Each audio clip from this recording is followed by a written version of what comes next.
Et quand vous dites que les gens ont du mal, le problème c'est que les gens ont le mal qu'ils se sont eux-mêmes injectés par la platitude, la fainéantise, la paresse, la lourdeur, la lâcheté. Mais le pire est qu'ils sont fiers de leur obscurantisme, ces minables. Ils sont fiers d'être cons. Bah non, je suis à moitié libanais. Putain, il est fort ce con. Ça dépasse tout ce que j'ai pu imaginer. On a repoussé les limites, là. Avec les prétentieux, c'est toujours pareil. Moi, je. Lire, c'est la compréhension radicale que je veux me tenir debout. Je veux pas ramper, je suis pas un esclave, je veux me tenir debout. Vous arriverez toujours à me faire rire, même quand je n'ai pas envie. Marx. Encore Marx. Toujours Marx. Voilà, c'est tout ce qu'il y a. Oui, oh, les ignorants confondent parfait avec Spinoza. Tant pis pour eux. Oui, alors tant pis.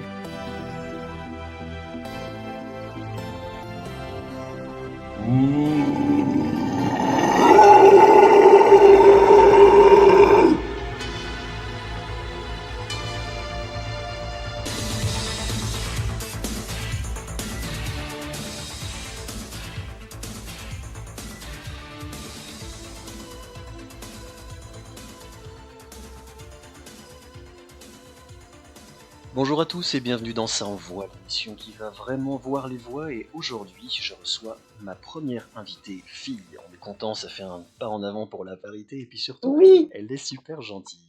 On reçoit Charlotte Jarda, comédienne voix off, photographe, elle a été assistante de plateau au cinéma, elle a été plein de choses, elle va nous raconter, elle est venue par l'image et par la technique. Et c'est un profil un petit peu différent d'habitude, intérêt supplémentaire de la voir avec nous aujourd'hui. Et puis aussi, elle fait très bien une voix de souriceau, mais ça on en parlera après. Je ne veux pas induire les réactions des auditeurs. Bonjour Charlotte. Salut Alex. Est-ce que ça va? Merci de me recevoir, c'est cool. Ah bah, Je je suis t'en contente. prie. Est-ce que ce lancement te convient? Ou est-ce que tu Oh là veux oui, corriger mais ou alors rajouter? je flambe de partout là. Il y a le petit intérêt supplémentaire, la voix de souriceau, j'ai un peu de pression, mais de la bonne pression, tout va bien. Bon, ça va. C'est Faudra cool. qu'on explique pour pas que ça reste qu'une privée de joke Oui, pour la voix de souriceau. Mais c'est dans le exactement. conducteur, car oui, même le souriceau est conducteur. La petite voix de souriceau. Voilà un exemple des talents de Charlotte. Donc vous avez compris, elle fait beaucoup d'institutionnels pour les pompes funèbres, ce genre de choses. C'est ça. Non, mais c'est génial, ceci dit, parce que c'est vrai que j'arrive à faire des petites voix très aiguës et en même temps, on me sollicite aussi beaucoup pour des voix seniors. Donc, c'est chouette de faire le bon. Écoute, vu qu'on est parti à froid sur du technique, vas-y, lâche-toi, tu nous fais une voix vieillie comme ça à l'envie, t'y arrives? Euh, euh, Ah, c'est salaud le oui, matin comme ça. peut-être que je peux déjà aller un peu plus dans les graves. Et puis, je vais ajouter un petit peu de fry, pourquoi pas. Mais il ne faut pas sombrer dans la sensualité, plutôt dans l'expérience. Et puis après, on peut sauter comme ça dans un autre personnage et des petits souriceaux ou de la sourisette, on sait pas trop, là, il n'y a pas de problème de parité. Voilà, on a eu tout. Fanny Ardant, Voilà. contrôleuse des impôts, on a eu Ah, tout. ok, tout. c'est fait. Donc, Charlotte, tu n'as pas, comme la plupart de mes invités, et je me réjouis de ce changement, découvert tes prédispositions pour la voix en allant directement dans les métiers de la voix. Ouais. Tu m'en parlais quand on a préparé l'interview, et j'ai gardé cette idée parce que je la trouve rigolote. Mhm. Tu parlais, évidemment au deuxième degré, de malédiction des métiers de fin de vie. C'est-à-dire que tu t'es mis à être assistant de caméra juste avant l'arrivée du numérique dans le cinéma, Ouais. après tu t'es mis à être photographe de plateau au moment où l'argentique commençait à devenir désuet, etc. T'arrives dans la voie quand tout le monde Non, parle des mais SIA. premier degré, du coup, hein, la Ouais. malédiction, hein, second degré. Non, non, oui, oui, c'est vrai, mais bon, écoute, c'est ce qui fait aussi les joies du métier. Mais pourquoi est-ce que je choisis que des métiers qui vieillissent comme ça et qui se prennent un coup de claque par la technologie? Je ne sais pas. Ça, c'est quelque chose qu'il faudrait que j'analyse. Mais c'est vrai que c'est intéressant jusqu'à la voix off, finalement, parce que, évidemment, l'intelligence artificielle est en train de frapper à la porte et ça va changer les choses. Après, bon, on en reparlera peut-être plus tard, mais voilà, c'est quelque chose qui est pas particulièrement, je trouve, inquiétant. Mais c'est vrai que ce sont des bouleversements. c'est pas forcément des disparitions de métiers que j'ai vécues. J'ai commencé effectivement, bah, tu le disais, hein, la projection, cinéma, j'étais projectionniste. En fait, j'ai même pas été projectionniste finalement, j'ai pas eu le temps. J'ai fait ma formation, je commence à bosser dans un grand cinéma, je sais plus combien de salles, mais genre 16 salles en couloir de moquettes, plein de enfin et toute l'ambiance qui va avec qui me charmait quoi. Je veux dire, ça fait de partout, il y a ce bruit de bobine. Tu as des bobines énormes qui sont plus lourdes que moi, il faut les scotcher, enfin, c'est magique, quoi, j'adore. Et effectivement, je sais pas, 2 semaines après mon début, je vois arriver des énormes caisses, des gros blocs noirs, de, je sais pas, 3 mètres sur 4, quoi, et dans lesquels, en fait, il faut mettre des disques durs, qui est la nouvelle manière de diffuser les films. Donc je me suis dit: «OK, donc ça, c'est plus pour moi, ça convient plus». J'ai été assistante caméra loadeuse, donc tu dois, loader, charger ton film, dans des, tu vois, dans des petites tentes et tout, tu au toucher, hein, c'est génial comme truc. Puis tu dois charger les caméras, tu dois faire la mise au point, bref tout ça et puis, ben, du jour au lendemain, c'est des caméras qui deviennent numériques et qui n'ont plus d'intérêt pour moi parce que ce que j'aimais, c'était mettre les mains dans ces machines, les comprendre, tu vois? Et là, je comprenais plus rien. C'est pas des enfin, c'est des connaissances qu'il faut, voilà, qu'il faut apprendre que j'avais pas envie d'apprendre. Et puis la photo, c'est la même chose. Enfin bref, voilà, effectivement, il y a eu tout ça, mais bon, on se fait des raisons, c'est pas grave. Comme quoi ça n'empêche rien, puisque tu as même, alors je crois que c'est après les expériences que tu viens de raconter, tu Mmh. as finalement complété cette carrière audiovisuelle en dirigeant une école d'audiovisuel à New York. C'est vrai, ouais, ouais. Oui, parce que, oui, après ça change rien, tu vois? Effectivement, tu vois, la photo, j'en fais toujours, les caméras, bon, j'y connais quand même, donc ça m'aura servi de toute façon et en fait, oui, ce qui est marrant avec cette école surtout, c'est que donc en fait, j'ai fait un bac audiovisuel. J'ai commencé au bac, j'ai commencé par l'écriture des scénarios, parce que j'ai toujours aimé écrire. Et petit à petit, je me suis découvert une passion plus pour le côté technique, à la caméra quand j'étais à Nice, donc à l'ESRA, à l'École supérieure de réalisation audiovisuelle et ils proposaient une 4e année optionnelle sur New York et donc c'est pour ça que je suis partie à New York à la base et donc j'y ai travaillé là-bas, donc en tant que loadeuse, photographe et cetera et effectivement, je me suis retrouvée à diriger l'école que j'ai faite moi-même en tant qu'élève et donc c'était assez amusant parce que j'avais 22 balais, quoi. J'avais 22 ans, mes élèves, des fois, étaient plus âgés que moi, donc c'était très intéressant, mais c'est vrai que quand je me tourne vers cette expérience-là, je me dis: «Mais» je me sens fière de moi, je me dis: «Putain, tu as fait ça, quoi, tu as dirigé une école internationale d'audiovisuel à New York, à 22 piges» et j'avoue que je sais pas si je serais capable de le refaire maintenant. C'est tellement, mais c'était une expérience géniale et qui m'aura servi à tout parce que c'est vrai que c'était une école où on faisait, il y avait une branche réalisation, mais il y avait également une branche, son, ingénieur son et modélisation pour, les 3D, les jeux vidéo et cetera. Donc c'était chouette de passer d'un domaine à l'autre, quoi. Ça t'a permis de continuer à tout voir sous tous les aspects. Le technique, le Aussi, visuel, l'audio, le jeu vidéo, le... ouais, c'est vrai et puis mais c'est tellement enfin ce métier est tellement en tout cas la direction de cette école-là, il y avait tellement de cases à remplir quoi, si tu veux. Donc effectivement, il y a ça, ce qui me permet de chapeauter. J'organisais leurs projections de films de fin d'année, leurs stages, je devais leur trouver des locaux, je devais leur, trouver des appartements quand ils arrivaient. Enfin, tu vois, ça touche à tout, au visa, je devais créer des fois certains, contenus de leurs cours. Enfin, voilà, c'était vraiment complet. Mais effectivement, ça m'a permis de garder un pied là-dedans et j'ai toujours aimé ça. Ce métier-là, ce milieu-là, me fascine, me plaît. J'adore. Tu sais, je pense à ce que tu me racontes par rapport à certains complexes qu'ont certaines fois les gens dans nos métiers, Mmh. quand ils n'ont pas fait de formation académique, par exemple de théâtre ou de voix. Mmh. Et un parcours comme le tien va être intéressant, notamment pour des jeunes, puisque la confiance en toi que tu construis en ayant un tel poste si jeune fait Mmh mh. qu'après tu oses transférer, alors que toi tu es venu à la voix professionnellement assez tardivement, même si ça t'a Ouais, intéressé depuis toujours, oui, et c'est tu vrai. et t'as pas été bloqué par le côté ah j'ai pas fait telle école, j'ai pas fait tel machin. Donc Non, pas du tout. Après, je crois que, tu sais, je me posais même pas la question, en réalité. Ce poste que j'ai eu à New York de directrice, il m'est tombé un peu dessus par hasard. Je me rendais peut-être pas compte des responsabilités, de tout ce que ça impliquait. Et finalement, au pied du mur, ben, on se rend compte qu'on est capable de tout. Mais vraiment, quoi, ça, c'est vraiment un des trucs que je suis toujours, c'est que, tu vois, même mon premier boulot là-bas, je sortais à peine de mon année d'études, je suis sur un long métrage avec des grosses têtes d'affiche, je parle pas un mot d'anglais. Et en fait, ben, j'ai compris que si je comprenais pas ce qu'il me disait, je dégageais en fait. Donc on me dit les choses une fois, mais pas deux. Et donc du coup, tu es forcé d'apprendre. Si ce que tu aimes, si tu veux rester là, tu trouveras les moyens de rester là. Et c'est le cas pour tout, effectivement. Moi, euh, tu vois, t'en parles, mais c'est mon cas aussi. Dans la voix, j'ai jamais fait de théâtre. Mm. C'est quelque chose que j'ai jamais fait. Et c'est vrai que fut un temps, je me disais, oh là là, j'ai ça en moins par rapport aux autres, je suis peut-être pas là, là. Et en fait, non, j'en ferai certainement plus tard parce que c'est vrai que ça m'a toujours plu, mais ça m'a toujours fait peur. Donc je me suis jamais lancée dedans. Euh, mais en tout cas, en tout cas, enfin, là où j'en suis maintenant, j'en ai pas eu besoin. Bien sûr que ça m'apporterait des choses supplémentaires que j'ai pas pour le moment, mais j'ai pas un complexe par rapport à ça. J'ai pas un complexe parce que c'est aussi, il y a des questions d'évidence aussi, je pense, hein. Tu as des gens, tu vois, par exemple, moi, ce métier-là, pour moi, la voix off, est une évidence. Et c'est une des rares évidences de ma vie, mais vraiment, je suis quelqu'un qui n'a pas vraiment j'ai pas confiance en moi, mais pour ça, j'ai confiance en moi. Et donc, théâtre ou pas théâtre, je m'en fiche.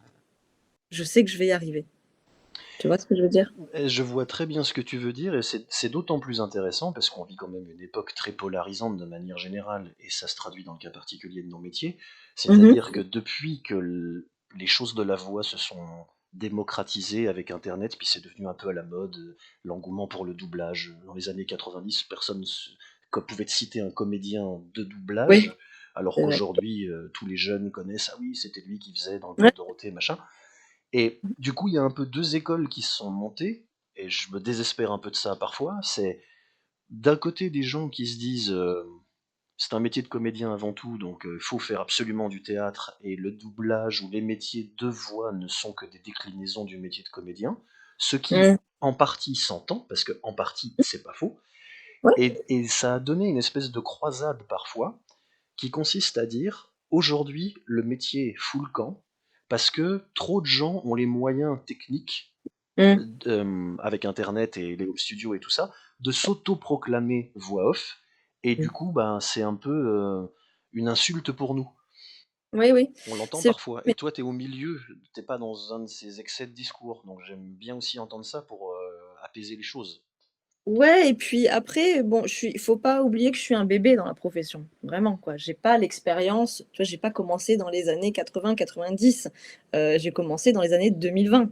Moi, ça fait 4 ans que je suis dans le métier, je suis vraiment une toute petite, j'ai encore plein de choses à apprendre, mais effectivement, je sais quand même où me situer, malgré ces 4 petites années d'expérience. Et tu couvrais beaucoup de sujets en même temps parce que si tu veux, il y a effectivement le fait de devoir être comédien enfin, tu vois, il y a le côté doublage, il y a le côté voix off. Pour moi, ce sont 2 métiers complètement différents. Moi, je ne peux pas parler du doublage, je n'en fais pas, tu vois? Et j'ai essayé parce que j'étais curieuse, mais moi, j'ai été curieuse, mais tu vois, on n'est pas obligé, c'est pas parce qu'on fait de la voix off qu'on doit faire du doublage et inversement. Absolument pas. Maintenant, je comprends l'intérêt que ça peut avoir pour beaucoup de gens, et effectivement qui commencent aussi, qui se lancent maintenant dans ces années-là, parce qu'il y a ce côté un peu star, on fait partie d'un film. Enfin, c'est vrai que c'est génial comme. Et puis, moi, ça m'a attirée parce que justement, j'ai toujours eu ce pied dans l'audiovisuel, sur les tournages à New York, etc. Et donc, ça me permettait de rester un petit peu là-dedans. Et en fait, si tu veux, moi, j'ai fait un stage pour savoir ce que je pensais de ça ou pas. Et merci, parce que ce stage m'a permis de me dire, je n'aime pas le doublage et je n'en ferai pas. Tu vois, on n'est pas obligé d'aimer ça. C'est vraiment une discipline différente. Je m'épanouissais pas dedans. Et en plus, je pense pas être très douée. Et donc, du coup, bon, ben, next, tu vois. Après, il y a aussi différents doublages. Il y a le doublage fiction, le doublage animé, le doublage jeu vidéo. Donc, bon, voilà, c'est des choses qui sont un peu différentes. Doublage fiction, c'est pas pour moi. Doublage animé, j'adore. Tu vois. Mais bon, après, voilà, c'est pas tout à fait la même chose. Et donc, la voix off, je réponds du coup à l'autre partie de ce que tu disais. Tu as des gens qui arrivent, ça se démocratise, c'est facile d'accès, effectivement, on peut tous le faire de chez soi. C'est vrai. Mais après, moi, c'est bien, tant mieux, non? Tant mieux.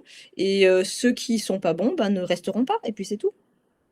Tu vois, je trouve ça bien. Oui, c'est une approche, c'est un peu mon approche aussi, une approche libérale, on va dire. Que c'est pas parce Ouais. que je- les barrières à l'entrée ne doivent pas être des abus d'autorité, elles doivent être légitimes quand il y en a.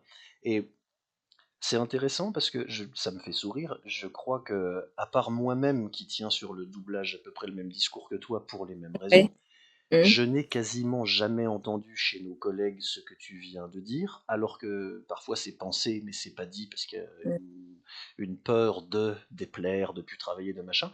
Oui. Mais creusons ça, parce que je veux pas induire la réponse, mais toi, pourquoi la technique spécifique de la post-synchro, tu t'es dit non? Pourquoi? D'un pur point de vue de jeu, de comédie, de sensibilité, ça m'intéresse. Alors, je sais pas, je crois que. Alors, pour plusieurs raisons.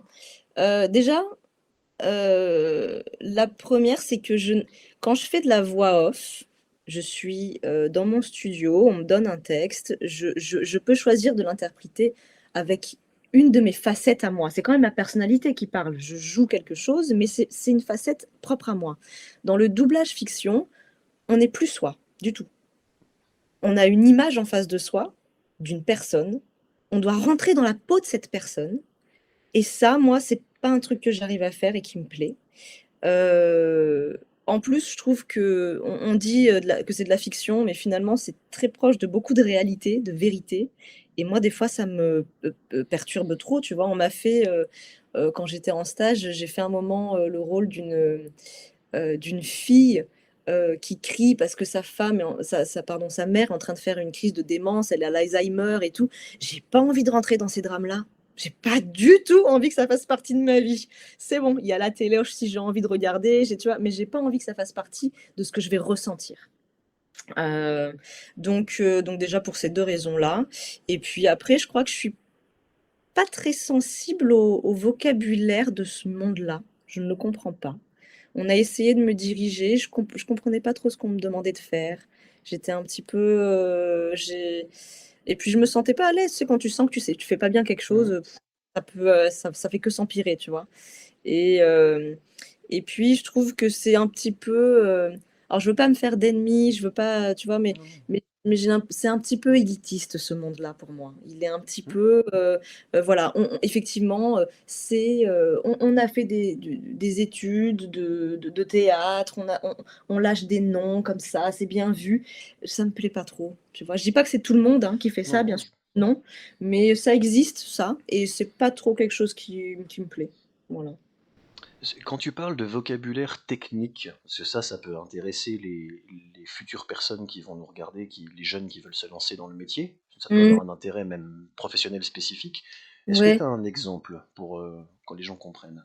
Non, pas vraiment, parce qu'en vrai, oui, j'ai peut-être pas utilisé le bon mot, c'était pas forcément du vocabulaire technique, mais c'était, on me demandait quelque chose, on me demandait de faire quelque chose, d'interpréter quelque chose avec des mots qui ne je sais pas, qui faisaient pas écho à quelque chose que je connaissais peut-être ou j'étais, je sais pas comment dire.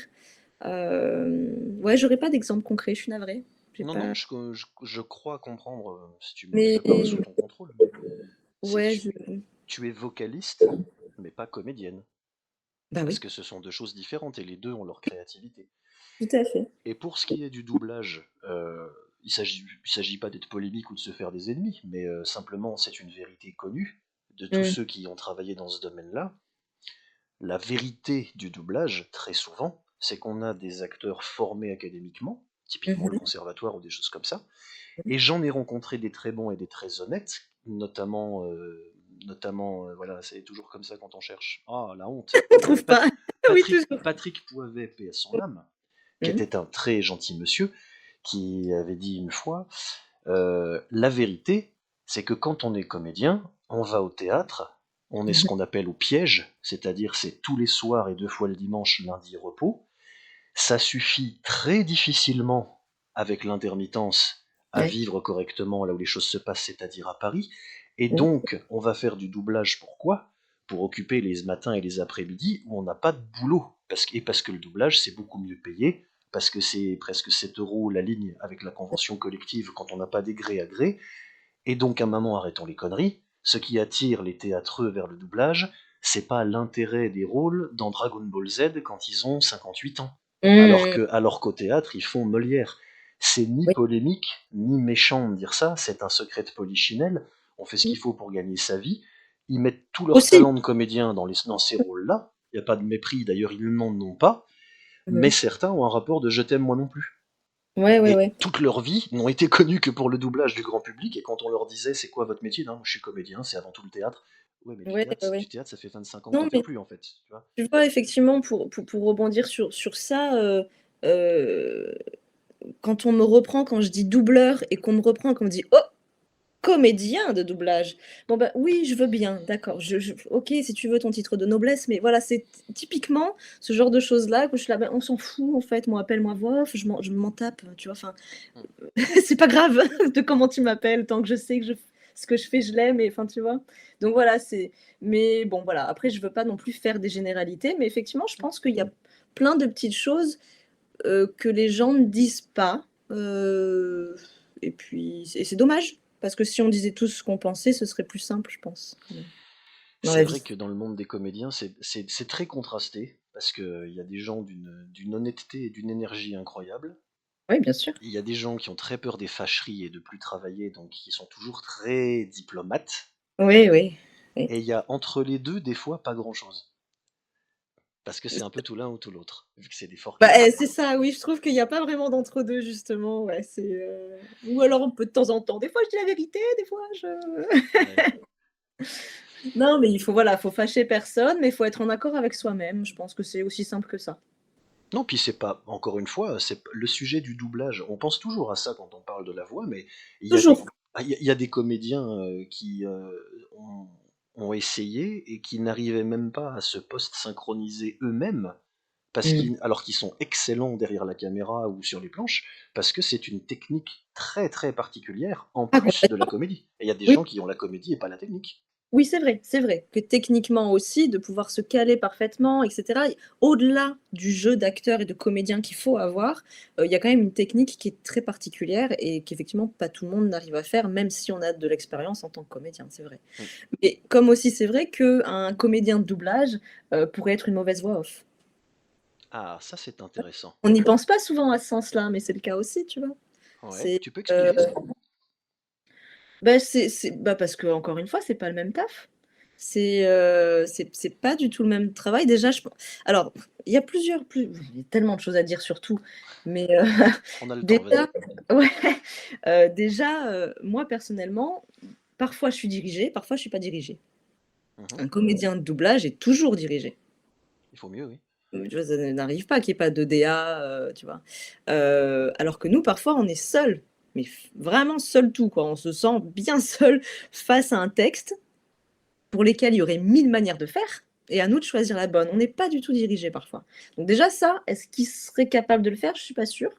Mais après, je veux pas trop m'attarder. Enfin, tu vois, je veux pas trop faire de comparaison parce que je veux pas que les gens pensent que c'est quelque chose qui m'importe plus que ça. Tu vois, je fais pas la guerre aux comédiens de doublage. Tu vois, je veux surtout T'inquiète que pas, ça c'est pas le message que tu soit fais dit. passer, ne t'inquiète Et pas. voilà, j'aime les gens.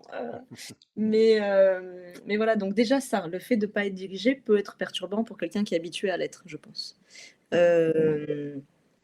Ensuite, ensuite, c'est pas le même. T'as un texte, par exemple, je sais pas, faire de l'institutionnel, du e-learning médical, Si tu en as jamais fait, tu seras peut-être pas très à l'aise, avec ce domaine-là, alors que tu es habitué à doubler des personnages qui vivent, qui font des actions. Il y a un décor derrière, il y a des images, il y a plein de choses. Tu as tout, quand tu es comédien de doublage, tu vois? Tu as des images devant toi. Nous, on n'a pas toujours les images, on doit les inventer, on doit inventer la bande sonore, on doit savoir être complètement droit et mécanique. On rentre pas dans la peau de gens, encore une fois, c'est vraiment des facettes qui sont propres à nous et je sais pas si tout le monde sait le faire, ça? Alors bien sûr que non, mais surtout l'intérêt de ce que tu dis, c'est pas, encore une fois, on ne vise même pas des gens ni même des professions pour Mmh. dire ou du bien ou du mal. On parle professionnellement de nos professions. Donc Ouais. on dit les choses. Et ce Mmh. sont deux métiers différents. Et Ah pour mais plein de gens, ça n'est pas du tout évident. Déjà, à moi, on a dû te le dire comme on me l'a dit, je bosse dans la voix. Ah, tu fais du doublage? Bah, il y a tout le temps. 1000 autres trucs qui existent. Du Ouais. doublage, j'en ai quasiment jamais fait et j'ai pas envie d'en faire non plus, pour des raisons très rapprochées des tiennes.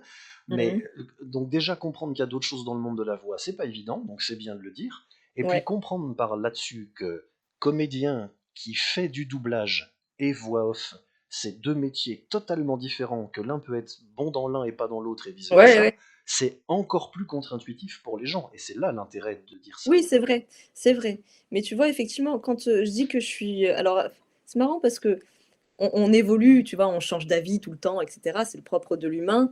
Pendant longtemps, je disais pas que j'étais comédienne voix off, je disais voix off. Mhm. Parce que justement, comédienne voix off, ça alors déjà, au tout début, parce que j'avais pas fait de théâtre et je me sentais pas légitime de dire le mot comédienne. Maintenant, je le dis, j'ai aucun problème, mais c'est vrai que j'ai tendance à toujours me présenter en tant que voix off, pour les gens qui sont pas dans cette profession, hein. Parce que justement, si tu dis comédienne voix off, tout de suite, effectivement, doublage. Et si tu dis: «Ah non, mais je fais pas de doublage», ah, du coup, c'est forcément publicité. Et c'est pas que ça. C'est vraiment pas que ça. C'est la pub, c'est du e-learning, c'est du motion design, c'est du documentaire, c'est du livre audio, c'est un milliard de choses, quoi. Et, mais c'est fascinant parce que les gens sont pas au courant. Et comme moi, ça a été une révélation aussi, je ne m'étais pas rendu compte que ce métier, enfin que la voix off pouvait être un métier. Et quand je m'en suis rendu compte, je me dis, mais c'est vrai qu'il y en a partout de la voix off, dis donc. Partout! Les répondeurs, la publicité, le métro, quand tu prêtes attention aux voix qui sont autour de toi, tu dis: «Ah ouais, en fait, c'est un métier et il y a 1000 spécialités dedans, quoi».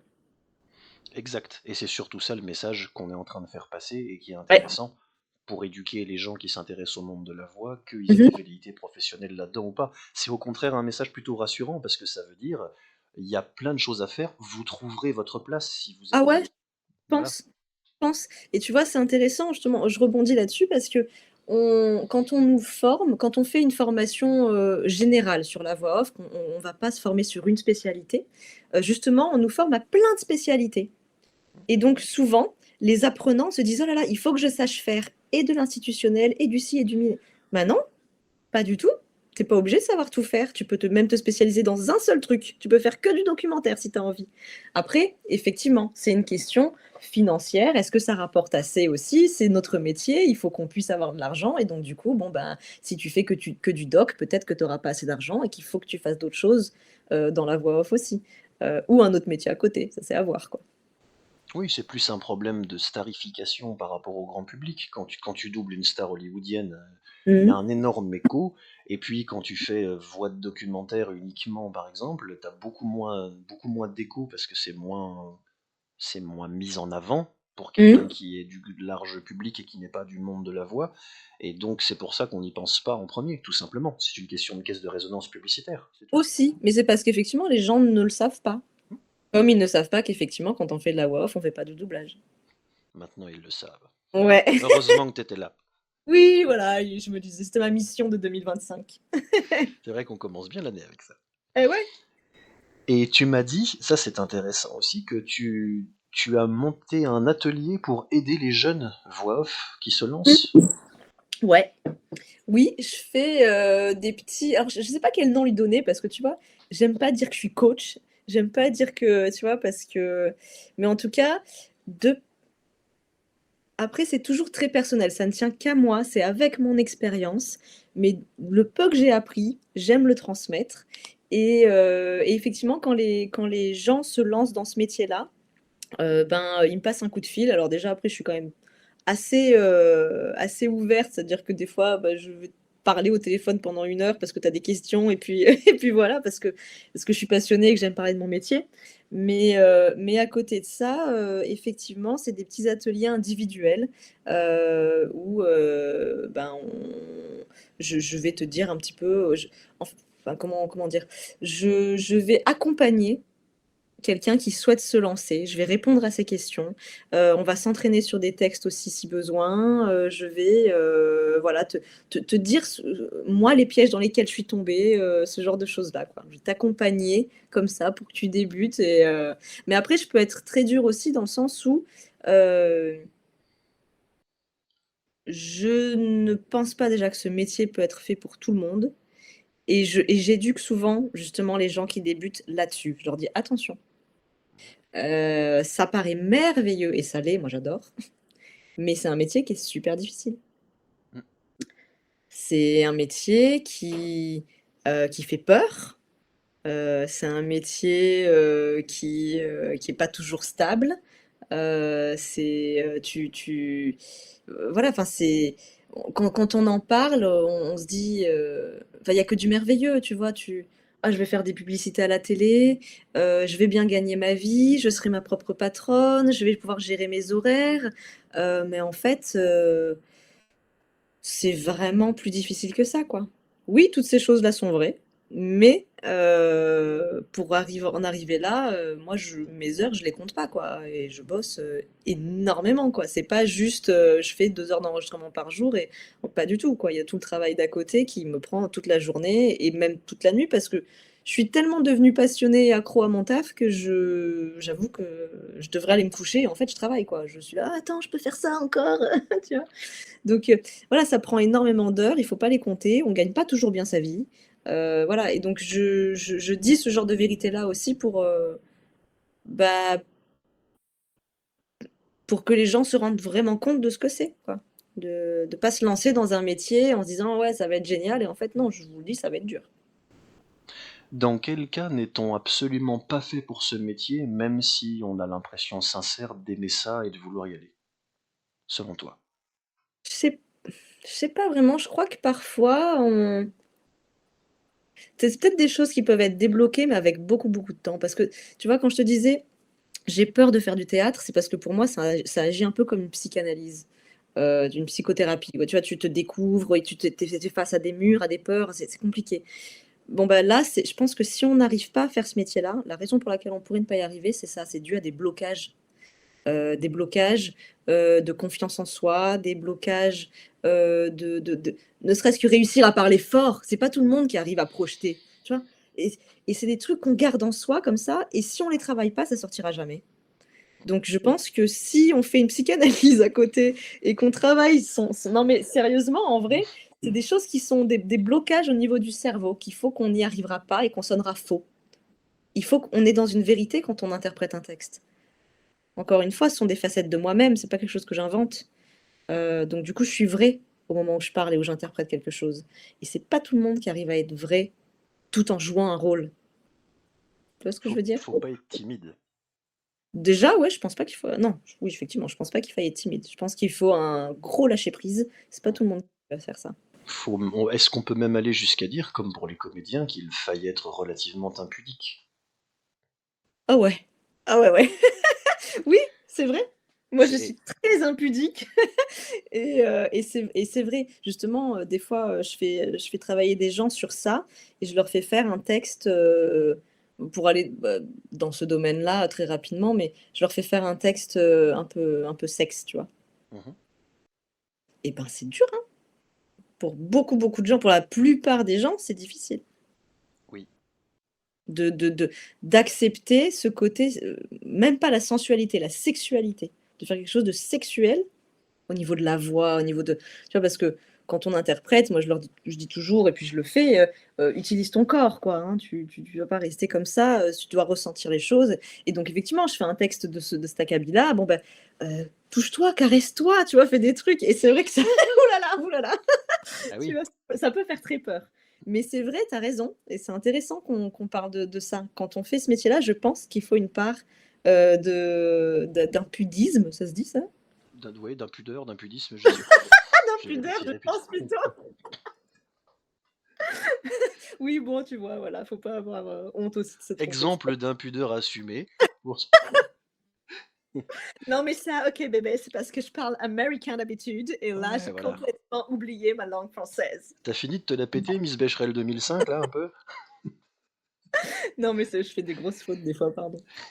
Mais un bon exemple, mais alors ça, pour rassurer quand même les gens, parce que bah, je le vois dans mon métier quasiment tous les jours, même des professionnels de la voix qui se forment avec moi dans l'optique d'ailleurs très louable de continuer à se former, comme idéalement on devrait tous le faire, Bien sûr, ah oui, comme oui, une à fin en soi. quel moment, ouais, c'est vrai. Il y a de la gêne chez les professionnels.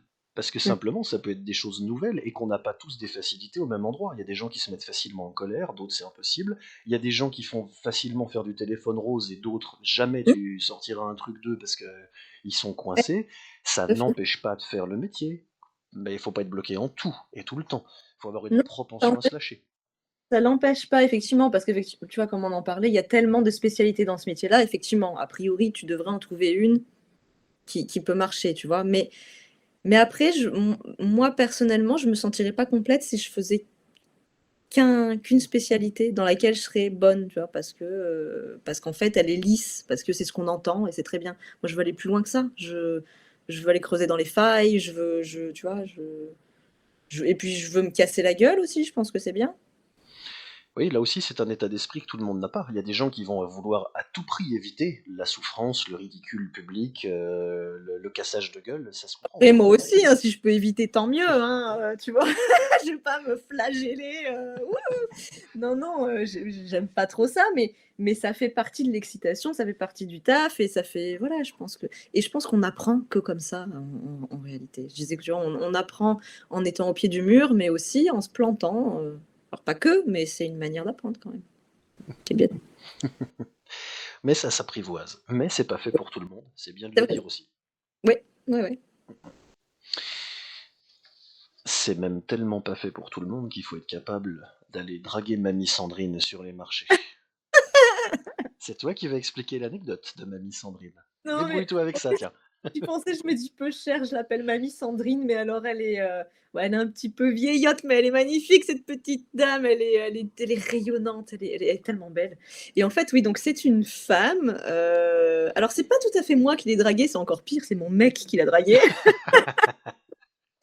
Parce que, donc, très rapidement, mon chéri travaille sur les marchés et il vend des fougasses.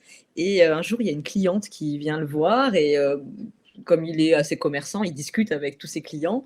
Et donc, il apprend que cette femme, elle est à la retraite maintenant et qu'elle s'est mise à écrire des contes pour enfants, qu'elle rêvait de faire ça depuis toujours et que ça marche bien, a priori, c'est génial et tout. Et elle dit, bah dis donc, c'est fou ça, parce que ma chérie à moi, elle fait des voix et les contes pour enfants, c'est un truc qui lui plairait beaucoup, tu vois. Comment c'est pas possible, la mamie Sandrine qui dit: «Mais ça fait des années que je cherche une voix off, je sais pas comment faire, je sais pas où aller, donne-moi son numéro!» Et ce qui est génial, mais c'est qu'elle habite à côté de chez moi. Moi, je travaille avec des gens, je me la pète encore, du monde entier, depuis depuis mon studio et que c'est vrai que je cherchais à travailler un peu plus localement et ça se faisait pas.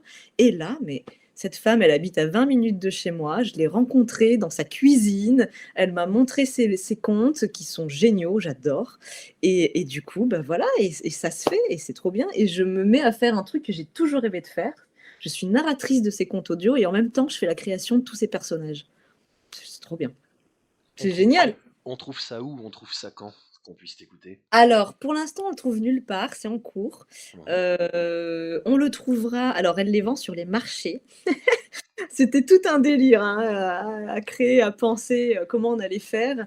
Donc en fait, elle vend ses livres physiquement, sur lesquels il y aura un QR code qui mènera à son site, sur lesquels on pourra acheter la version audio si on le souhaite.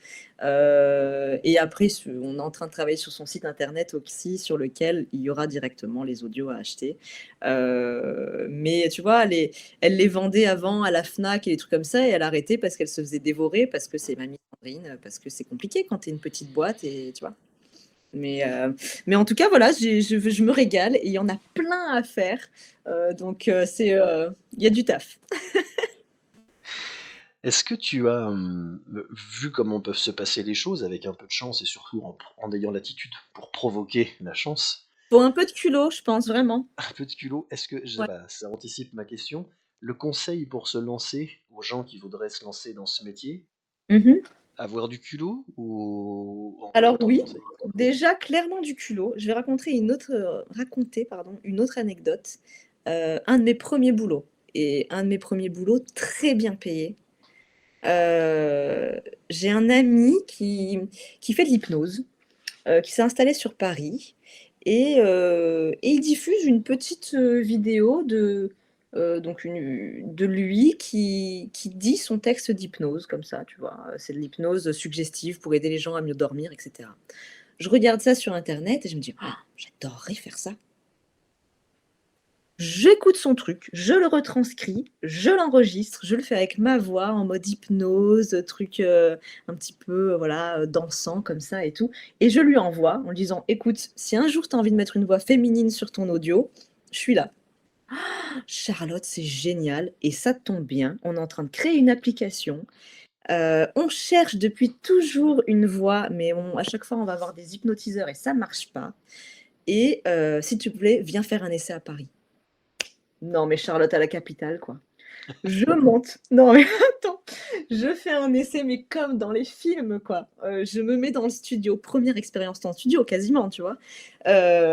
Comme ça, on me donne le texte, je fais le truc, et là, je les vois, les deux, derrière la baie vitrée, qui me font des pouces comme ça, c'est trop bien et tout. Je dis, bon, bah, ok, nickel, tu viens la semaine prochaine, on a 50 textes à faire. Mais, donc, le culot, quoi. Faut y aller, faut oser. Et donc voilà, c'est mon premier conseil de Tati Chacha. Faut du culot, après il faut, de la passion. Je pense que si on n'est pas passionné, ça va pas trop durer. Il faut de la persévérance, vraiment, parce que encore une fois, c'est un métier qui est pas évident et moi du haut de mes 4 années, en tout cas ça fait comme ça et si on persévère pas, bah, c'est qu'on n'est pas fait pour ce métier non plus. Donc finalement les choses se feront naturellement, hein, mais en tout cas voilà, si on se lance, sachez qu'il va falloir être persévérant, qu'il faut être dans la passion, qu'il faut y aller au culot, qu'il faut s'amuser parce que je pense que si on s'amuse pas, on fait mal les choses. Il faut jamais perdre ça de vue. Et qu'en même temps, il faut être un petit peu dur avec soi-même, il faut aller, au-delà de ce qu'on peut attendre, il faut surprendre, voilà, il faut se lancer, il faut pas avoir peur. Un conseil qui vaut aussi pour d'autres choses et dont la pertinence Mmh. frappera tout le monde. Ce qui est intéressant, mais ça émane même de ta personne en général, c'est que effectivement t'as pas froid aux yeux et puis tu fais ça avec un naturel finalement. Tu aimes, tu tentes, t'essayes, pouf, ça marche. Oui. Et c'est intéressant parce que c'est une question que je pose à tous mes invités pour avoir leur positionnement là-dessus. Ouais. On a tous l'impression, dans le métier ou hors métier, qu'il y a une injonction très forte au consensuel dans nos Mmh métiers. mh. Mmh. Déjà, est-ce que tu penses que c'est le cas et qu'est-ce que tu penses de ça et qu'est-ce que c'est un problème ou pas un problème ou... L'injonction au consensuel, donc ce serait l'obligation de devoir, aller dans le sens de tout le monde, en fait. C'est un peu ça. Sans aller jusqu'à la caricature vraiment très très moutonnière, mais finalement, est-ce qu'on aime tant que ça les iconoclastes? Est-ce qu'on récompense tant que ça leur créativité, leur prise de risque? Ou est-ce que ce qui compte avant tout, c'est Mmh. de faire partie un peu de la coterie? Et je le dis vraiment sans charge ni péjorative ni méliorative. Ouais, mais je pense qu'il faut un peu des 2. En vrai, faut, tu vois? Je pense qu'il faut savoir je pense que voilà, c'est le petit supplément qu'on peut avoir. Si tu vas dans le sens de tout le monde, tu sais faire comme tout le monde, tu répètes ce que tu as entendu, tu restes dans ce système d'icônes dont tu parlais, ça marchera puisque ce sont les codes qu'on attend, et super et très bien, maintenant je pense que d'avoir ce petit côté, je cherche, je creuse, je salis en plus, et ben, ça peut être qu'un bonus finalement quoi, tu vois? Donc je pense un petit peu des 2. Mais après il faut savoir je pense qu'il faut savoir s'adapter de manière générale dans la vie comme dans notre travail. Hem, ah pardon et je repense à un truc qu'il faut donner comme conseil quand on se lance. Vas-y, vas-y.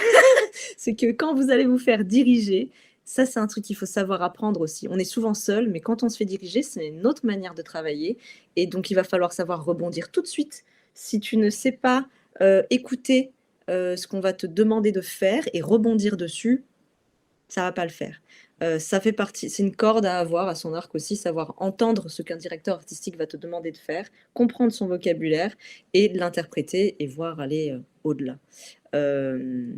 Et donc, je pensais à ça parce que justement, dans le consensuel, il va falloir faire ça aussi, rester dans ces codes-là. Tu vois, moi, j'ai bossé avec un mec, on fait la session, et au bout de 5 minutes, mais vraiment au bout de 5 minutes, il me dit, bah, d'habitude, je fais faire ligne par ligne, là, t'as tout pété, donc maintenant, bah, on va s'amuser, on va faire des trucs bizarres. J'ai fait, ok. Donc, trop bien. Mais donc voilà, il faut savoir s'adapter à ce genre de choses-là, quoi. Et à côté de ça, voilà, savoir être un peu différent aussi, ouais. Ça casse aussi un peu le mythe qu'on entend sur certains métiers. C'est vrai dans l'édition pour les gens qui veulent écrire un livre, c'est un peu vrai dans les mondes de la voix, du cinéma. Il y a cette idée, pas si vraie que ça apparemment, que bah il faut en être pour pouvoir y rentrer. En fait, c'est pas si vrai que ça. Si vous êtes bon, que vous bossez, que vous essayez, ce que tu as fait toi par exemple, hein, t'es pas spécialement du sérail à la base, les choses peuvent fonctionner. Ah ouais, ouais, clairement, ouais. Mais encore une fois, c'est une question de. Je pense que c'est. Alors, c'est une question de croyance en soi. Je disais, j'ai pas confiance en moi, mais alors dans ce métier-là, je me pose pas la question une seule seconde. Et du coup, ça change tout. Moi, je suis une grande fervente de la pensée créatrice, voilà, du fait que notre pensée a un pouvoir, qu'on dégage on n'est que énergie finalement, et que si on dégage une énergie de confiance, ça marchera. Vraiment. Donc effectivement, attends, excuse-moi, je me suis perdue un peu. Tu me disais, Oui, il y a pas besoin d'être oui, de faire spécialement, partie. voilà, Ouais, de ouais. faire partie d'un milieu, d'être bien Non, né. Non, non, ouais. Non, je pense pas du tout. Si tu as des connexions, tant mieux, et ça servira forcément à un moment. Alors, ça m'a pas tant servi que ça, ceci dit, mais génial. J'ai bossé sur plein de tournages. Tous mes élèves sont maintenant des producteurs ou tu vois, ça fait 12 ans finalement, donc maintenant ils bossent dans le milieu en général. Donc je peux contacter ces gens-là pour travailler, mais une fois que je suis dans le milieu, si tu veux, j'ai pas. C'est une fois que je suis implantée dedans, ah ben tiens, bonjour, salut, je fais ça maintenant, c'est trop cool, viens, on discute, tu vois. Mais pour rentrer dans le milieu, non. Moi, j'ai commencé par, j'ai fait la formation CVO de Lorenzo Pancino. C'est comme ça que j'ai commencé.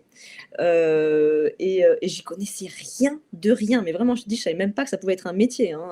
Donc, je me suis lancée dedans en sentant un truc, tu vois, en me disant, oup, pop, pop, je crois qu'on touche un peu un truc que je cherche depuis longtemps.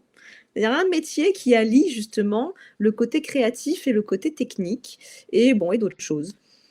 Et je le tente, tu vois. Et en fait, je me suis sentie à ma place très rapidement. Et très rapidement, bah, Lorenzo m'a embauchée sur un boulot. Et puis j'ai décroché mon premier contrat alors que j'avais même pas fini la formation. Et fait boule de neige. Et tu dis, bon, bah, ok, c'est bon, j'ai ma place, je suis dedans.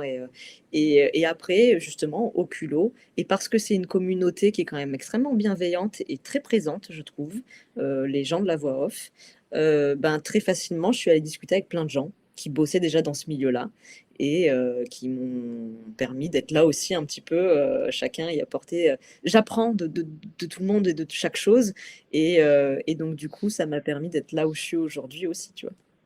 S'il y a des gens en particulier à qui on doit passer un coucou, c'est le moment. Ouh, alors je regarde même la caméra pour ça. Je passe un coucou. Enfin non, je regarde pas la caméra, ça me perturbe. À plein de monde, mais j'ai peur d'en oublier du coup, mais à Estelle, qui est une femme juste merveilleuse. Mais j'ai pas d'autres mots. Fantastique, et qui passe de longs moments à discuter avec beaucoup de voix off. Et voilà, elle est merveilleuse et c'est un exemple. Moi, j'ai vraiment ces deux piliers d'exemple qui sont Estelle Hubert et Pierre Mauboucher. Et comme de par hasard, ils sont tous les deux ultra accessibles. et on peut leur parler, on peut leur poser plein de questions et c'est génial, quoi. Donc merci à eux, un gros bisou à eux, mais aussi à des gens qui sont pas connus, tu vois, qui bossent, hein, mais qui ont pas un nom reconnu. Et je pense à ma petite Amandine Aïchoun, par exemple, qui est une nénette avec qui j'ai commencé à faire des petits. On s'entraînait, mon Dieu, mais on a réécouté un truc qu'on faisait pour s'entraîner toutes les deux. C'était ridicule, mais c'était génial, tu vois. On s'entraînait à faire de l'habillage radio. Et alors, on faisait tout. Le cliché de l'habillage radio, il était là, tu vois, il était dans notre truc. Et c'était tellement drôle. Et j'apprends et on discute souvent. Et voilà. Et mon petit groupe des licornes aussi. J'ai un groupe WhatsApp et avec qui je parle souvent. Voilà, donc des bisous à tous ces gens-là. Ce n'est Et pas à un groupe de glam metal, hein, les licornes vocales, c'est bon. Pas du tout, non. Ça pourrait. C'est un groupe de voix. D'accord, les bisous seront transmis à tout le monde. Et un gros bisou à toi, j'en profite aussi maintenant. Non, Parce ville que, flatteuse. Oh, regarde, il rougit. Mais non, mais merci, c'est trop cool cet échange qu'on a. Et tu vois, c'est comme ça que ça se fait, c'est comme ça que ça marche. Bah, tu sais, on s'est dit, on a discuté 2 secondes et paf, on en est là. Au-delà Trop de la bien. blague, je fais un peu comme toi, hein. Quand j'ai lancé cette émission, bonjour, j'arrive, je suis personne. Tiens, un comédien, une comédienne, bonjour, c'est cool, on se parle. Les gens Mais disent est-ce que rarement oh non. Ah bon? Ah, les gens Non, les disent gens disent rarement. rarement oh non, j'ai pas envie de vous parler de moi. Ben non, alors oui, déjà, c'est sûr, parler de soi, c'est toujours un truc qui marche bien en général quand même. T'as choisi un bon filon, mon cochon. Oui, oh, ça va, c'est périphérique. Non, mais tu vois, peut-être que voilà, si t'es personne et je suis personne, peut-être que ça fait une personne au milieu. Oui, voilà. Fusion. Ah non, je peux pas, on n'a pas les droits, on va être poursuivi. Oula, oui. Non, mais ça fait plaisir. Et puis, j'ai échangé une fois par écrit avec Pierre il y a quelques temps sur un post où ils avaient relié sur son site avec des articles justement très bien écrits sur les sociétés. Ah ouais, foncez-y. Ouais. Mine d'or. Et Estelle, bah, j'ai la chance de la connaître pour avoir travaillé un petit peu avec elle. Je confirme tout ce que tu viens de dire. Oui. Et encore, mais il faudrait que j'en dise beaucoup, mais juste, ouais, c'est des gens de cœur. Les bisous sont transmis. Oui. Il faut qu'on parle aussi de quelque chose qui est dans... Ah, J'ai pas peur. vu ça, le solennel d'un coup. T'as pas une petite musique en fond là? Vas-y, fais la musique en beatbox pendant que je dis ça. Attends, mais vrai truc. Pour délier la bouche un peu, je dis aux gens de dire pizza couscous quiche. Tu connais ça? Ouais. Ouais, voilà, tu vois. En beatbox ou pas en Ouais, beatbox? ouais, bien sûr. Moi j'ai biscotte, petite biscotte ou posta oui, sont des classiques, hein, mais pizza couscous quiche, ouais. C'est pas mal ça. Voilà, donc je ferai une ambiance pizza couscous quiche une prochaine fois. Ouais, là j'ai faim maintenant. Ouais, voilà. Donc, tatatin. Ouais. Tatatin. Sujet du moment, non sujet du moment, en tout cas, on en parle tout le temps et ça commence même à devenir un petit peu saoulant parfois. L'intelligence artificielle qui va venir bouleverser, détruire le métier, voler les boulots, En vrai, c'est pénible. Ouais, saoule, dégage l'intelligence artificielle. Mais elle est là. Après, voilà, j'ai pas envie de trop en parler parce que si je lui donne trop d'importance, j'ai perdu, tu vois. Enfin, voilà. Mais très rapidement, parce que c'est là, effectivement, c'est quelque chose dont il faut parler. Je pense que comme les métiers, alors pas tous, mais comme ma petite malédiction d'avant, ça va changer des choses. C'est une certitude, mais ça va pas transformer complètement mon métier. Mon métier, moi, le restera le même, en fait. Et je pense que si je suis bonne, bah, j'ai pas peur de l'IA. Tu vois. Si après, peut-être que, enfin non, ça va le faire. Moi, ça me fait pas peur. Ça va remplacer certaines choses, ouais. Après, pas tout, quoi. Et puis. Sans doute pas tout, mais c'est vrai qu'au-delà de la plaisanterie, il n'est pas idiot ni illégitime de se poser la question, est-ce que certaines boîtes de voix ne vont pas avoir envie, pour un coût largement inférieur, d'automatiser plutôt que de payer un comédien, une voix? C'est le nerf de la guerre, hein, honnêtement. Mais ceci dit, je ne sais pas combien ça coûte. Combien ça coûte? Je voulais demander ça, mais j'ose pas. à des gens qui travaillent justement avec des voix artificielles, combien ça coûte? Pour voir la réelle différence. Mais bon, au-delà de ça, oui, mais très bien pour eux, ou tant pis pour eux, tu vois, parce que du coup, le message serait peut-être pas délivré de la même manière, et qu'il y a certaines choses qui sont pas non plus, tu vois, c'est Audrey Lemeur qui en parlait. Elle disait, donc c'est une Oui, comédienne voix. qu'on salue, que j'ai vu passer sur LinkedIn, qui fait des très bonnes choses. Ah ouais, ouais, super. Elle est super et en plus là, elle fait des petits reportages télé et tout qui en disent un peu sur notre métier, donc c'est chouette quoi. Elle disait justement dans un de ses reportages, je crois, que pour l'instant, l'intelligence artificielle, elle n'a pas encore compris non plus la complexité de notre langage français. Par exemple, quand il y a tous ou tout qui est écrit de la même manière, TOUS, lequel elle va choisir? Elle n'a pas encore cette réflexion-là. Tu vois? Et donc ça, je trouvais ça intéressant. Je suis là, ah ouais, ça me rassure un petit peu, tu vois? C'est pas encore. Mais après, oui, il y en a qui. Ça va évoluer de plus en plus, hein. Effectivement, il y aura des failles dans leur voix. Mais je sais pas si au niveau du rythme, par contre, il y aura. Tu vois, ça, est-ce que ça, ce sera vraiment remplaçable, le rythme tu vois, on hésite. On commence un mot, puis on le finit pas. Et puis on fait une pause. Et puis on souffle un peu plus fort. Enfin, tout ça, ça n'existera pas, tu vois. Je comprends pas comment ça pourrait. Je pense que on peut diriger sa vitesse de parole, mais tu l'as choisi sur tout son dialogue, pas que sur des morceaux. Je sais pas en vrai. Je sais pas comment ça marche.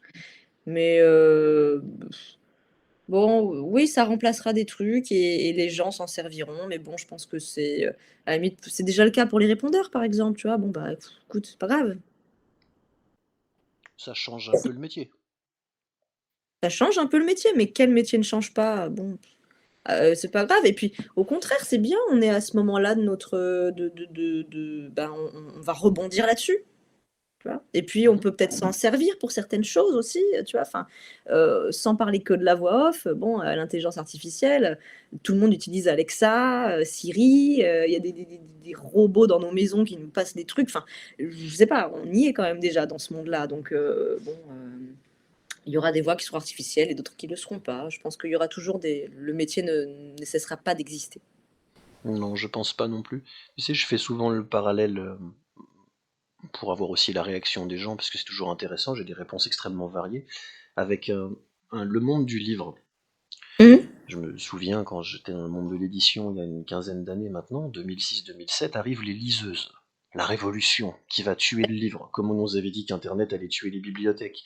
Ouais. Et en réalité, le marché de la librairie a fait plus 80% sur la décennie 2010-2020 en Europe. Et donc à l'époque, ce qu'on nous disait, ça va tuer le livre, bah non, ça va tuer rien du tout, parce qu'en fait, personne n'a envie de lire Marcel Proust pendant 800 pages sur une tablette, avec des pubs qui arrivent toutes les 3 secondes. C'est à ça que ça va servir. Donc ça va peut-être tuer des bouquins de plage, ou des petites nouvelles, ou des petits trucs comme ça, mais ça va pas tuer la littérature, on parle d'autre chose. Non, c'est sûr, tuer la littérature, ouais, je pense qu'il en faudrait. Non, mais c'est le côté pratique. Et de toute façon, toutes ces choses-là, à la base, sont créées pour que ce soit pratique. Donc la liseuse, par exemple, c'est pratique quand tu es dans ton train et que tu n'as pas envie de aller ton truc, voilà. Bon, bah, la voix off remplacée, ce sera pratique pour certaines choses. Voilà, mais Et ce puis, qui voilà. peut être rendu pratique, c'est-à-dire, il peut pas y avoir une IA qui remplace Roger Carrel, paix à son âme, de la même façon qu'il peut pas y avoir un McDrive dans un étoilé Michelin. Ça marche pas comme ça, même si on pourrait Oui, dire, oui. ce serait plus pratique, on sort même pas de la voiture. Bah oui, mais non, ça marchera pas comme ça. Oui, oui. Oui, non, c'est sûr. Non, et puis, je pense qu'il y a tu vois, on verra, je me projette vraiment dans le futur, mais tu vois, toutes ces choses-là, les nouvelles technologies, on les aime, on s'en sert, etc. Mais on revient toujours à l'origine, tu vois. Donc, les livres, mais les CD, regarde, les vinyles, ils explosent à nouveau, tu vois. Moi, j'ai un magnétoscope VHS chez moi, tu vois. Enfin, après, je suis peut-être un peu, je suis un peu psychotée, mais voilà, j'aime tout. Il y aura toujours des amateurs de ça. Donc, notre vraie voix, il y aura toujours des amateurs aussi de ça, tu vois. Et heureusement. Mais oui. Et heureusement, parce que sinon ce serait un peu bizarre de se réjouir d'avoir enlevé de l'humain un maximum pour automatiser. C'est Et un... surtout pour ça, quoi, pour c'est un métier où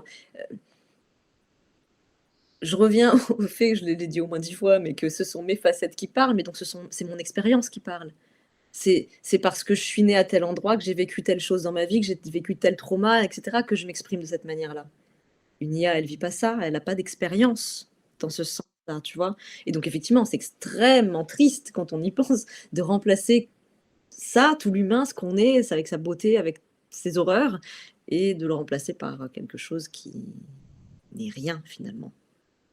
C'est vrai que même techniquement, quand on y réfléchit, ça contredit le principe même d'une audition avec un casting de comédiens.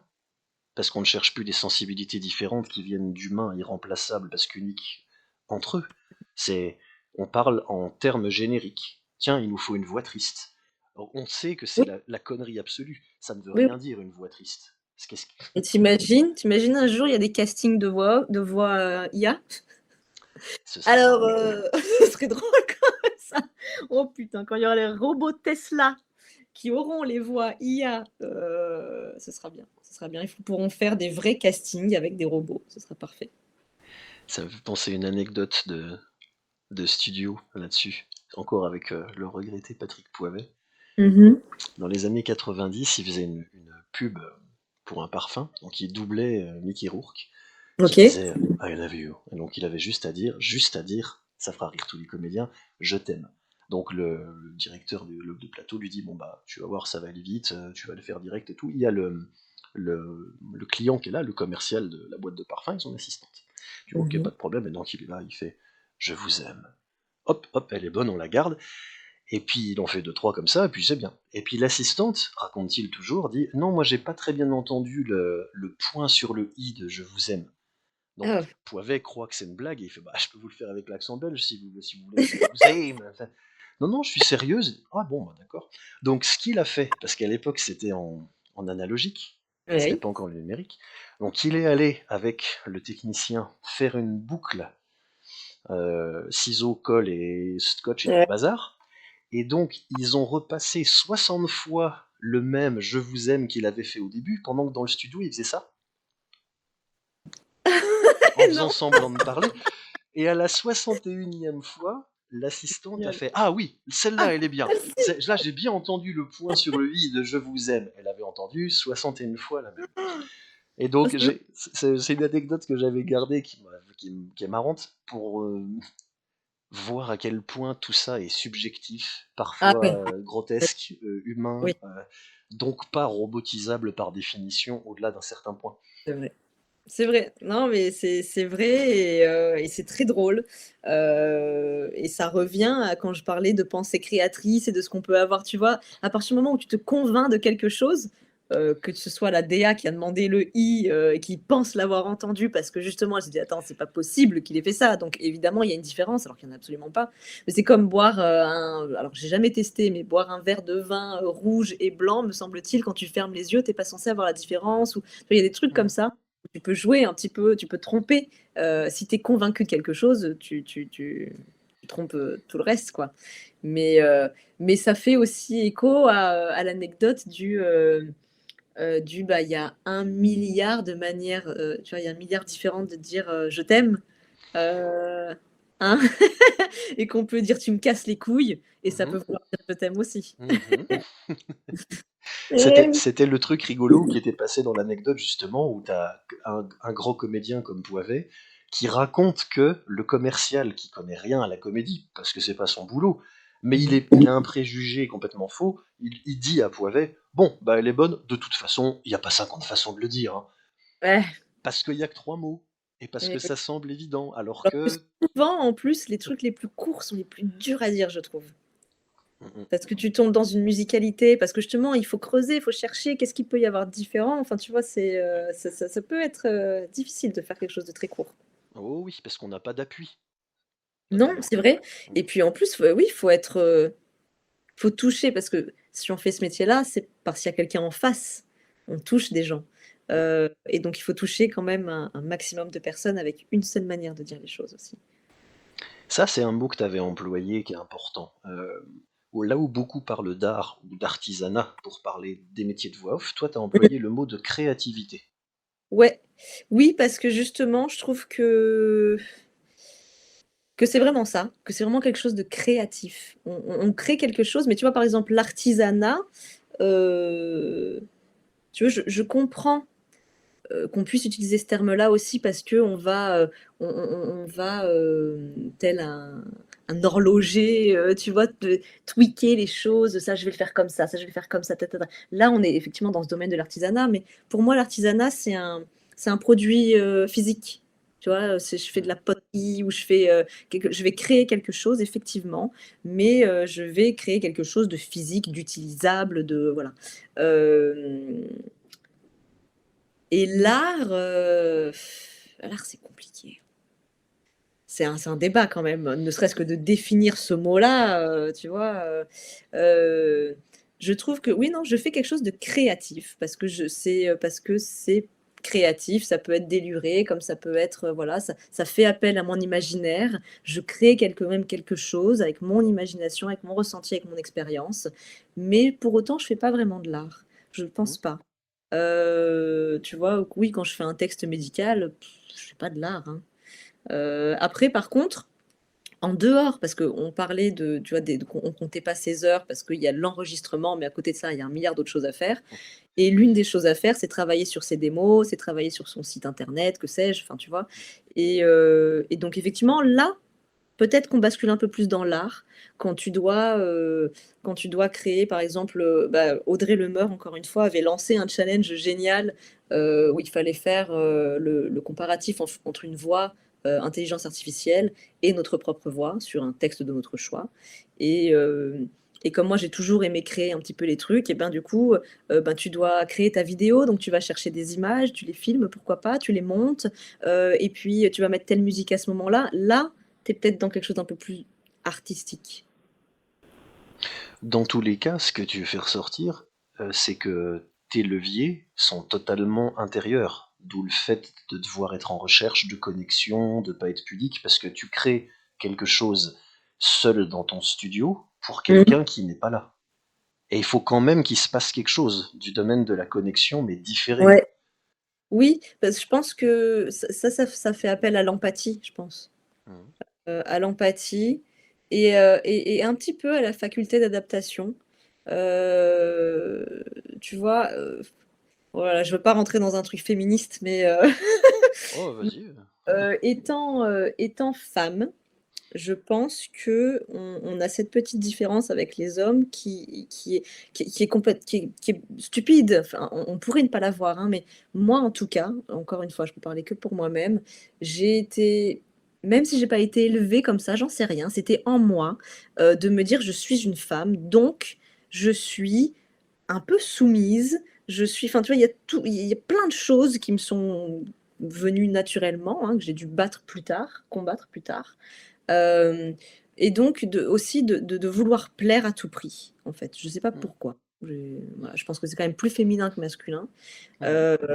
Et donc, pour pouvoir plaire, je vais m'adapter. C'est-à-dire que je suis je sais pas, je suis en train de parler à un directeur artistique dans un truc mondain, je vais utiliser un vocabulaire qui va lui parler, je vais le séduire dans ce sens-là. Je suis avec ma belle-mère, je veux la séduire aussi, tu vois, séduction, pas dans le mot séduire, sensualité. Séduire, je veux plaire à cette personne-là pour qu'elle m'aime. Et donc, du coup, cet état d'esprit fait qu'on peut se projeter plus facilement, je pense, en étant seul dans sa cabine, en imaginant quelqu'un qui n'existe pas en face de soi et quand même ressentir les choses. Je veux qu'on m'aime, je veux m'adapter, je veux plaire, donc je vais te donner ça. Ouais, mais je trouve pas du tout que ce soit particulièrement féministe, je trouve plutôt que c'est très pertinent, parce que... Alors là, c'est très intéressant sur le fond, parce que je retrouve ça avec des clients hommes, je peux les moi-même ressenti en tant qu'homme dans les métiers, c'est que de la même manière que toi, tu trimbales quelque chose de féminin que t'as pas forcément choisi, qui est un peu un archétype féminin, et qu'il faut modeler après en tant qu'adulte à ta façon, chez plein d'hommes, pour des raisons qui les dépassent, il y a une injonction à faire l'inverse. Ne Oui, pas, tu dois être fort, tu dois trouver des oui, solutions, tu dois dominer les situations, tu dois conquérir. Et quand tu arrives en tant que comédien, et il y a des comédiens qui ont 20 ans de métier, avec qui j'ai travaillé sur ça, parce que c'était un point de sensibilité, de ouais. difficulté, non. Tu dois être souple, tu dois faire génuflexion devant ce truc-là, non pas par soumission, mais par déférence. Tu dois oublier, tu amèneras ton énergie masculine de perforation après. Parce que sinon, Le tu mot vas que tu être un bon. utilises. Mais t'es con. Mais tu vois, de domination quelque part. Oui, Et non, mais c'est très vrai, c'est très juste. parce que sinon, ça va faire bourrin. Hmm. Parce que on est moins apte à vouloir plaire. C'est pas notre naturel quelque part. Et c'est pas ce Et oui, qu'on attend de nous dans la vie tu civile vois. normalisée. Ouais, ouais. Et comme Mais c'est comédien, pour c'est ça une que je disais difficulté. que c'était féministe dans le sens où, effectivement, homme comme femme, tu l'as parfaitement décrit, on ressent, on a chacun des choses qui nous sont injectées comme ça et Mm, on doit faire avec. Mais justement, ce sont pas ce sont pas les mêmes injonctions. tout à fait. Mais ça Et donc, revient du à ce coup, que elles tu disais. apportent des choses différentes. Faut être bien dans sa peau en fait pour faire ce métier. Faut avoir compris qu'un peu qui on était et Ouais. savoir ce à quoi on est bon, ce qu'on aime, ce qu'on n'aime pas, jusqu'où on veut aller pour se Mm. protéger aussi. Il y a des Mm. rôles qui sont pas faits pour tout le monde, ils sont dangereux, ils Mm. collent à la peau, ils laissent des marques. Faut. Ouais, oui. Dans quelle spécialité tu dirais qu'il y a des rôles comme ça? Alors, je sais pas si c'est le cas en voix off, mais dans des travaux de comédie vocaux, qui sont Ouais. ni complètement de la voix off, ni complètement de la comédie vocale, qui sont parfois entre les deux. Je pense à de la narration de livres plus ou moins mis en scène. Oui, j'allais te dire le livre, Voilà. et même effectivement, tu vois, finalement, en te posant la question, Pierre m'a fait travailler sur un texte. euh, Fallait chercher loin dans le dégueulasse de soi-même, quoi. Hmm. Et c'est dur, ouais, Ouais. c'est vrai, c'est vrai. C'est vrai, donc comme quoi, tu vois, c'est vrai que c'est dingue. Sur le coup, quand tu as parlé de ça, je me suis dit, ah oui, mais ça s'applique peut-être plus au doublage. Mais en fait, pas du tout. Et même dans notre métier, effectivement, dans la voix off, on doit parfois vraiment, j'allais dire jouer la comédie, mais jouer la comédie, finalement, c'est être vrai. Donc, Bah oui. Pour moi, toujours. Mais c'est un débat, c'est passionnant. C'est parce on l'exprimera pas pareil. Je me souviens d'avoir dirigé une fois un comédien pour une pub de pneus. C'était le texte qui devait travailler. C'était pas moi en plateau qui le dirigeait, mais il se faisait du mouron pour ça et on bossait en voix. Il dit bah là, j'ai une pub à faire pour une grande marque de pneus. Et qu'est-ce que tu veux que je mette là-dedans comme émotion? C'est des pneus. Je dis, ah, première erreur. Parce que on se fout du texte. Le texte n'a aucune importance. T'as juste à dire la marque des pneus et comme quoi c'est des super pneus. Imagine, t'as 43 ans, avant, t'avais une vieille bagnole, les pneus étaient lisses, ils étaient pourris, c'est ta femme qui conduisait, elle est morte avec les 4 gosses dedans. Les pneus, c'est vachement important pour toi. ouais, un peu. Ouais. Mais il s'est passé 20 ans, t'as fait du chemin, et donc t'es plus dans le trémolo dans la voix, mais toi, tu sais que un pneu bon ou pas bon, ça fait la différence entre toute ma famille est morte ou pas. Et action. Et ben Mm. là, quand tu sors la simple phrase, comme le je t'aime de tout à l'heure, les Mm. pneus machin, c'est important, et ben la personne saura jamais qui entend le message, pourquoi ce message va lui rester. Mais toi, tu sais. Et ça Ouais, vient ouais. de ça. Donc, faut aller faire le comédien. On n'y coupera pas. Mais on le ressent pas comme si on était en doublage forcément. Non, parce que justement, tu vois, je disais tout à l'heure qu'on était fait d'énergie, et c'est ça, en fait, moi, réellement, quand j'interprète quelque chose et que je m'adresse à quelqu'un d'imaginaire, c'est juste une question de ressenti, mais vraiment, je fais ce mouvement-là parce que c'est quelque chose qui vient de moi-même, qui sort et qui va aller impacter la personne en face, si tu veux. Mais c'est de l'énergie.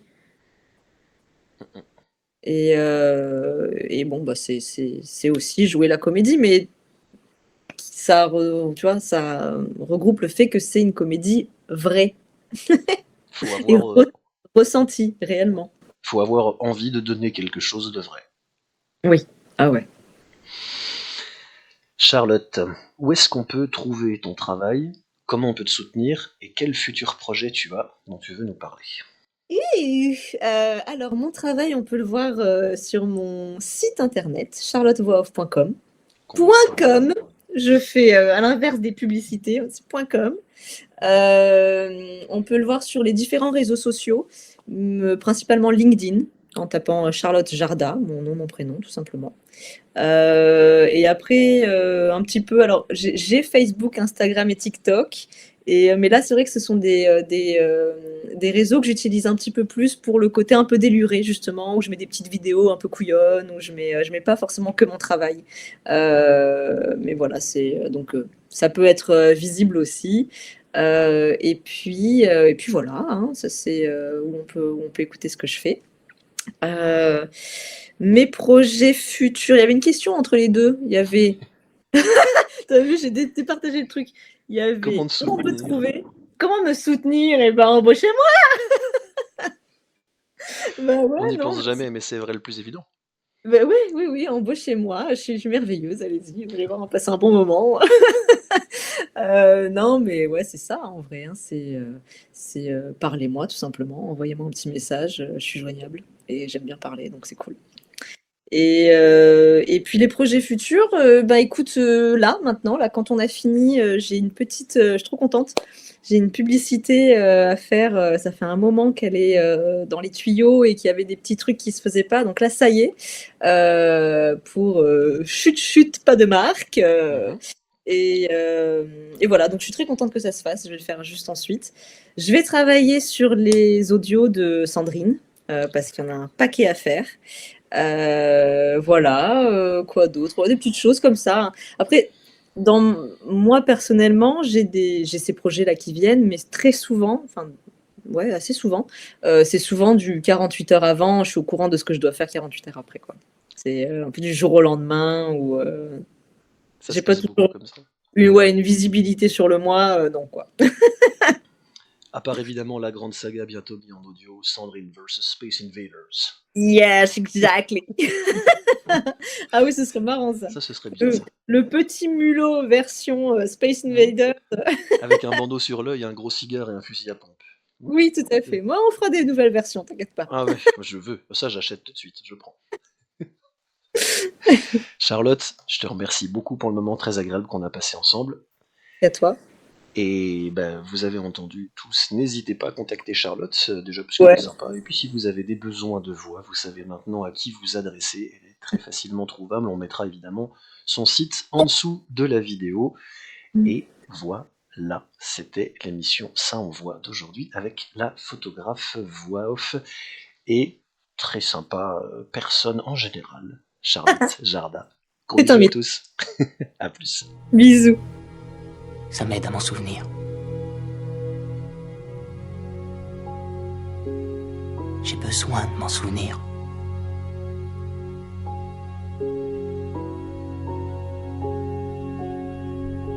Et parfois, je me dis qu'il y a tellement de beauté dans le monde que c'en est insoutenable.